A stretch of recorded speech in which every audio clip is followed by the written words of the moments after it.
명탐정 코난은 말 그대로 효자 상품입니다. 거의 매년 한 편씩 만들어지는데 만들어질 때마다 흥행하면서 여러 국가에서 상당한 실적을 보이고 있지요. 그렇기 때문에 만들어지는 편수도 엄청난 편인데 2025년 기준으로 극장판만 해도 무려 27편에 달합니다. 매년 제작된 것도 아닌데 이 정도라는 건 명탐정 코난의 역사가 얼마나 오래되었는지 짐작하게 하지요. 코난이 소년 썬데이에 첫 연재된 시기는 1994년 1월 5일이었습니다. 그리고 지금 94년생은 어엿한 사연이기도 하죠. 이 작품을 처음 본 초중고생이 지금 몇 살인지를 생각하면 그 역사가 얼마나 엄청난지 피부로 체감하게 됩니다. 코난은 경쟁 잡지 소년 매거진의 소년 탐정 김전일이 큰 인기를 끌며 사회적 반향을 일으키자 이에 맞서 기획된 작품이었습니다. 추림을 많이 하기도 한 작가 아오야마 고쇼는 김전일과 다른 톤의 추림을 쉽게 이해하시는 추림물로 어린 독자까지 끌어들였으며 이후 작품의 히트에 힘입어 방영된 애니메이션은 오래전에 1000화를 넘어갈 정도로 긴 시간 방영되면서 많은 사람들의 인생 작품으로 남았죠. 그러니 매년 개봉되던 극장판도 인기를 끌 수밖에 없습니다. 일본의 국민연이 도라에몽 극장판 다음에 박스오피스 실적을 보였고 관객동원 수는 2024년에 1억 명을 돌파해서 도라에몽과 고지라 다음인데 편수가 27편인 건 감안하면 앞에 두 작품보다 더 대단하다고 할 수 있죠. 하지만 이 극장판은 작품마다 편차가 상당히 심해요. 자녀나 조카에게 애니메이션을 보여주신 분들은 아시겠지만 아이들에게 애니메이션을 보여주는 것은 이외로 어렵습니다. 정말 재미있는 작품은 아이들이 다 알아본다고 아이들은 조금만 재미없으면 다른 일을 하거든요. 그래서 생각외로 어린아이들이 얌전히 보는 작품은 몇 개 안 돼요. 보통 지브리 작품 정도죠. 코난도 이 법칙에선 예외가 아닙니다. 코난 극장판의 경우에는 작품의 편차가 명확한데요. 6기인 베이커가의 망령 같은 경우에는 어른들도 정신없이 볼 정도고 7기 미궁의 십자로는 이외로 어른들은 재밌게 보는데 아이들은 교토 분위기에 적응을 못해서인지 지루해하고 3기인 세기말의 마술사는 이외로 재미없어하는 등 작품마다 감상 분위기가 굉장히 다르죠. 다만 코난 팬들이 공통적으로 인정하는 것은 15기인 침묵의 15분부터 이어진 코난 극장판은 그야말로 흑역사라는 사실이죠. 이번엔 그 흑역사에 관해서 이야기를 해보러 갑니다.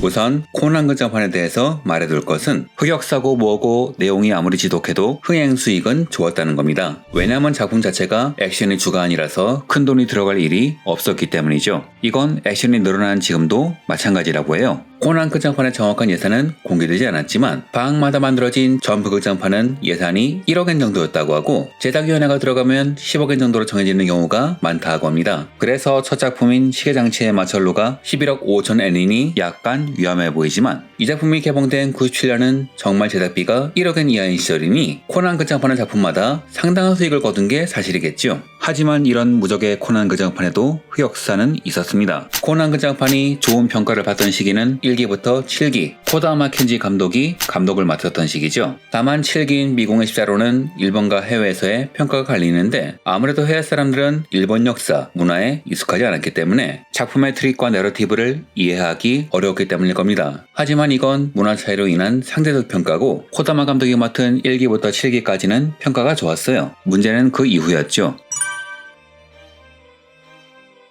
8기부터 14기를 맡은 야마모토 야스이치로 감독 시절엔 평가가 상대적으로 내려가기 시작했어요. 그래서 당시 일본에선 감독을 교체란 말도 나왔는데 저는 감독을 바꿔도 아니면 코다마 감독이 계속해도 별 수 없었을 거라 생각합니다. 왜냐하면 저는 코난 극장판의 방향성이 흔들리게 된 주된 원인을 지나치게 늘어난 캐릭터 수에서 찾기 때문이죠. 일본에서 부동의 1위인 도라에몽은 캐릭터 설계가 굉장히 잘 돼 있습니다. 주요 캐릭터가 5명이라 이 캐릭터만 이해하면 작품을 이해하는데 무리가 없거든요. 하지만 명탐정 코난은 사정이 달랐는데요. 11기인 관백의 관이 사용되던 시절 소년 썬데이의 상황은 그야말로 총체적 난국이었습니다. 쉽게 설명하자면 편집자들이 너무 몸을 사리는 바람에 신인들을 제대로 발굴하지도 못했고 그래서 좀처럼 신인이 안 나오자 썬데이 편집부는 인기 작가들에게 기존 작품의 스토리를 끌어줄 것을 요청했는데요. 그래서 원래 마무리 단계에 들어갈 코난은 타이밍을 놓치고 본의 아니게 2배 넘는 100권을 돌파하는 말 그대로의 대장정에 들어가게 됩니다. 이후 코난은 템포가 떨어질 때마다 신 캐릭터를 넣어서 분위기를 바꾸는데 이게 감독의 입장에선 아직 성격이 잡히지 않은 캐릭터가 세계관에 몰려온 상황이 되죠.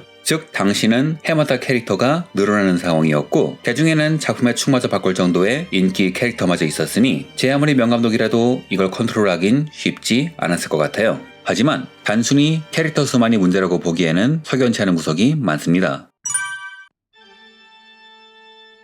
우선 초창기 코난 영화는 상당히 저예산이지만 작품의 흥행 규모가 워낙 대단해서인지 나중엔 작품만 봐도 예산을 팍팍 들인 티가 확실하게 나죠. 제작비가 늘어나니 그만큼 액션이 화려해지는데요. 그런데 평가가 안 좋은 그 장판은 우연인지 필연인지 댐 폭파, 비행기 추락, 바이러스 소동 등 초등학생이 주인공인 영화 같지 않은 상황이 많았습니다. 즉 액션의 도가 과했던 것이죠. 물론 범인 대결에서 액션을 화려하게 할 수는 있을 겁니다. 하지만 이 작품들은 액션의 몰입감을 높이기 위해서인지 스케일이 커졌어요. 게다가 앞서 말했듯 새로운 캐릭터가 계속 등장하는데 덕분에 러브 코미디 요소까지 들어가면서 더욱 정신이 없어졌죠. 액션물, 러브 코미디 다 좋습니다. 문제는 명탐정 코난이 본질적으로 추리물, 서스펜스라는 겁니다. 액션이나 러브 스토리는 추리 요소를 보조해야 하는데 오히려 이들이 중심이 되면서 코난의 정체성을 흔들고 있었죠. 이런 평가가 완벽히 들어맞는 첫 작품이 야마모토 감독이 담당한 11기 감벽의 관입니다. 액션의 비중이 더 높았던 것도 문제지만 당시엔 TV 애니메이션 이하의 액션이라는 평을 받기도 했죠.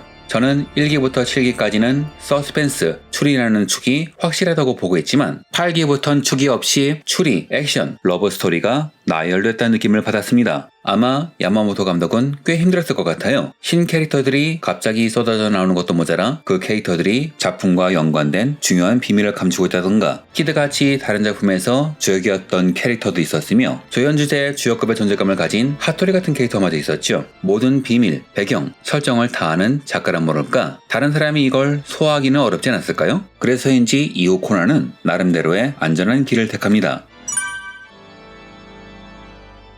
사람들은 명탐정 코난을 애들 만화라고 생각하지만 잘 따져보면 그 역사가 상당히 오래되었기 때문에 30대에서 40대도 TV판을 보고 자란 사람이 많습니다. 그래서 이 작품은 아이부터 어른까지 폭넓은 관계층을 갖고 있기에 매년 막대한 수익을 올리고 있는 것이죠. 어른이 관객이면 내러티브도 신경 써야겠죠? 그런데 평이 안 좋은 작품들을 보면 범인의 동기가 하나같이 빈약해요. 물론 TV판도 얼토당토하는 동기가 있기는 하지만 매주 1화씩 만들어지는 TV판과 해마다 만들어지는 그 장판의 동기가 같은 수준이 되면 안 되겠죠. 11기 감백에 관한 범인의 목적이 오로지 돈이었고 침묵의 15분, 하늘의 난파선은 약간 분치를 나긴 했지만 결과적으로 목적은 돈이었습니다. 물론 돈이 목적인 게 문제는 아니죠. 세상은 돈이 중요하니까요. 그런데 굳이 극장에서 돈이 목적인 서스펜스를 보는 건 너무 뻔하지 않나요? 하지만 이는 빙산의 일각이었습니다. 이후 코난은 이보다 더한 암흑기가 다가오기 때문이죠. 15기부터는 시즈노 코븐 감독이 담당하게 됩니다. 하지만 그가 담당한 작품들은 역대 코난 시리즈 중에서 비판의 목소리가 가장 심했던 작품들이기도 한데요. 이야기의 축인 서스펜스가 약해진 반면 액션과 폭발신이 더욱 화려해졌기 때문입니다. 즉 배보다 배꼽이 더 커진 거죠. 시즈노 감독은 액션 연출은 화려하지만 각본이 약하다는 평을 받는데요.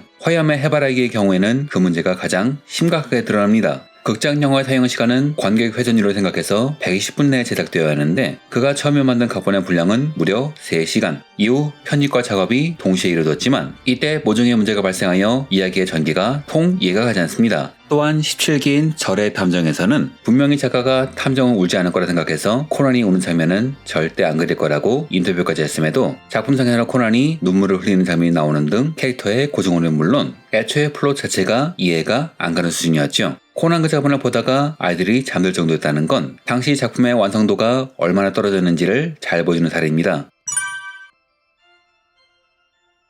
코난 영화는 코다마 감독의 정통 서스펜스로 시작했지만 야마모토 감독이 지휘하게 되면서 늘어난 제작비를 살린 화려한 액션이 자리 잡게 되었고 어쩌면 제작위원회의 입김이 들어갔을 수도 있겠죠. 또한 이때 아무로 토요르가 나오면 무조건 성공한다는 공식이 생겨 코난의 비중이 흔들리면서 작품도 같이 흔들렸죠. 이렇듯 코난의 암흑기는 신캐릭터에 휘둘리면서 이들을 강조하기 위한 연출만으로 이어나가면서 시작됩니다. 그런데 이 암흑기는 평가가 여러가지로 갈리게 되는데 우선 앞서 말했듯 코난 영화는 적지 않은 작품은 한 편도 없고 앞에서 말한 액션물 코난도 흥행 성적은 좋았습니다. 오히려 이때 코난의 입문에서 액션물에 익숙해진 사람까지 나와서 코난 작품의 평은 극과 극을 달리게 되었죠. 이렇게 바톤을 이은 시즈노 감독의 평이 별로 안 좋았던 탓인지 이후에는 감독이 계속 바뀌게 됩니다. 개인적으로는 이후 작품들은 나름 볼만해졌다고 생각해요. 흑철의 여행은 하이바라 아이를 강조했음에도 작품의 축이 흔들리지 않는 등 이때부터 캐릭터에 휘둘리지 않은 작품들이 늘어나기 시작하죠. 하지만 과제도 산더미 같습니다. 저는 코난 그 장판이 흔들리게 된 계기를 장기 연재로 인해 강렬한 캐릭터가 연이어 등장하면서 그 캐릭터를 활화시키면서 배분 조정을 잘못했기 때문이라고 보는데요. 실제로 궤도 키드 메인 영화는 전반적으로 평이 안 좋고 100만 달러의 펜타그램은 간만에 서스펜스 요소가 살아나나 했지만 키드의 야이바까지 들어오면서 균형이 무너지는 바람에 평이 극단적으로 나뉘었죠. 그래서 팬덤 사이에선 궤도 키드를 빼야 코난이 살아난다고 하는 사람들과 궤도 키드가 없으면 무슨 재미로 보느냐는 사람들 간의 전쟁이 일어나고 있습니다. 이런 여러가지 요인으로 인해 명탐정 코난은 절대 쉬운 영화가 아닙니다. 메인 캐릭터에 따라 작품의 성향이 확 바뀌고 조금만 잘못하면 그 캐릭터에 끌려가서 작품이 틀어지기 때문이죠. 그런데 최근엔 작품의 평가가 안 좋아도 화려한 액션 등으로 인해서 관객들이 더 몰리면서 최근 제작품은 일본에서만 100억엔이 넘는 수익을 올렸습니다. 이러면 제작진은 더 고민할 수밖에 없지요. 명탐정 코난은 서스펜스가 중심인데 서스펜스보다 액션이 더 반응이 좋은 상황이니까요. 결국 캐릭터와 무대 상황에 따라 주제까지 바뀌는 상황이 되면서 코난 극장판은 매우 다루기 어려운 작품이 되어버렸습니다. 초창기의 캐릭터가 몇 명 안 되던 시절엔 코난을 중심으로 이야기를 꾸려도 별 문제가 없었겠지만 하지만 캐릭터가 점점 늘어나면서 드라마도 복잡해지고 그러다 보니 작품의 가지는 점점 늘어나고 이러니 이야기는 점점 난잡해지고 아무래도 극장 영화에선 강렬한 한방이 필요하니 액션이 늘어나고 액션이 늘어나면서 흥행 수익이 좋아지는 바람에 발을 뺄 수가 없는 진퇴양난에 빠진 것이 현재 코난 극장판의 문제가 아닐까 합니다.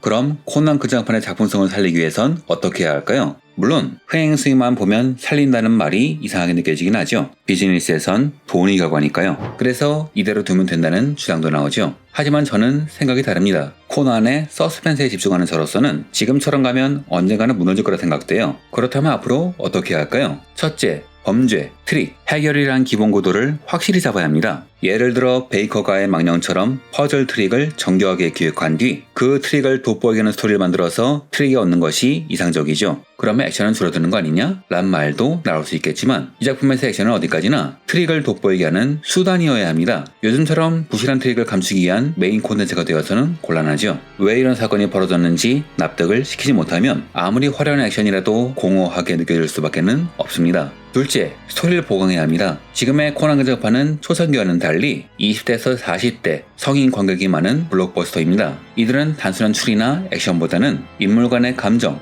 도덕적 갈등, 사회적 메시지에 더 민감하게 반응하죠. 코난도 본래는 고등학생이고 성인 캐릭터도 많기 때문에 그런 이야기도 충분히 담을 수 있다고 봅니다. 물론 아이들도 이해할 수 있어야 하지만요. 셋째, 캐릭터 출연에 조절도 필요합니다. 최근 영화들은 팬서비스에 치우쳐서 너무 많은 캐릭터를 억지로 등장시키는 경우가 많죠. 제 생각에는 코난과 하이바라는 미스터리, 아무로는 액션과 첩보, 키드는 하이스터 영화처럼 각 캐릭터별로 장르를 확실히 나누고 그 외 요소는 과감히 덜어내는 게 맞다고 봅니다. 마지막으로 시리즈 전체를 조율할 수 있는 감독이 필요합니다. 마블 시리즈엔 케빈 파이기라는 총괄 책임자가 전체 세계관과 흐름을 안정적으로 조율하고 관리했죠. 반면 코난 극장판은 감독이 자주 바뀌고 그때마다 작품의 톤과 방향성이 들쭉날쭉합니다. 절의 탐정처럼 고증오류가 터지는 대형 사고를 막기 위해서라도 세계관과 스토리, 캐릭터의 균형을 조율할 인물이 반드시 필요하다고 봅니다. 코난이란 작품을 좋아하는 팬들을 위해서라도 말이죠. 이상으로 영상을 마칩니다. 시청해주셔서 감사합니다.